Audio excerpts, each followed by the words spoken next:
നാദാപുരത്ത് കോൺഗ്രസ് നേതാവിനെതിരെ വധഭീഷണി മുഴക്കിയ സംഭവത്തിൽ കുറ്റക്കാർക്കെതിരെ നടപടി സ്വീകരിച്ചില്ലെങ്കിൽ ശക്തമായ പ്രക്ഷോഭവുമായി മുന്നോട്ടു പോകുമെന്ന് പ്രാദേശിക കോൺഗ്രസ് നേതൃത്വം മുന്നറിയിപ്പ് നൽകി. ഇതുകൊണ്ട് നിർത്തിക്കോ, അടുത്തത് നിന്റെ തല ഞങ്ങൾ എടുത്തിരിക്കും എന്ന് റീത്തിന് മുകളിൽ എഴുതുകയായിരുന്നു. നാദാപുരം ഗ്രാമപഞ്ചായത്ത് 11-ാം ward Congress committee president Peter Kandippoyil അനന്തന്റെ വീടിന്റെ മുന്നിലാണ് കഴിഞ്ഞ ദിവസം അർദ്ധരാത്രിയിൽ റീത്ത് കൊണ്ടുവച്ചത്.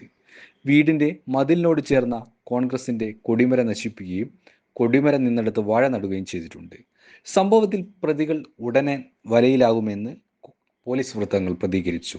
നാളികേര ബോർഡിൽ നിന്ന് ഉദ്യോഗസ്ഥനായിരുന്ന അനന്തൻ സർവീസിൽ നിന്ന് വിരമിച്ചതിനു ശേഷം കോൺഗ്രസ് പാർട്ടിയുടെ പ്രവർത്തനങ്ങളിൽ സജീവമായി പങ്കെടുത്തു വരികയായിരുന്നു. സംഭവത്തിൽ പ്രതിഷേധിച്ച് കോൺഗ്രസ് നേതൃത്വത്തിൽ പ്രകടനവും പ്രതിഷേധ കൂട്ടായ്മയും സംഘടിപ്പിച്ചു. KPCC secretary advocate I Moosa പരിപാടി ഉദ്ഘാടനം ചെയ്തു. മണ്ഡലം പ്രസിഡന്റ് V റനീഷ് അധ്യക്ഷത വഹിച്ചു. Mohanan Parakkadavu, Pramod Kakkattil, advocate A Sajeevan, advocate KM Raghunath, PK Damu, Raveesh Valayam, AV Muraleedharan, Pulikkool Balakrishnan തുടങ്ങിയവർ സംസാരിച്ചു.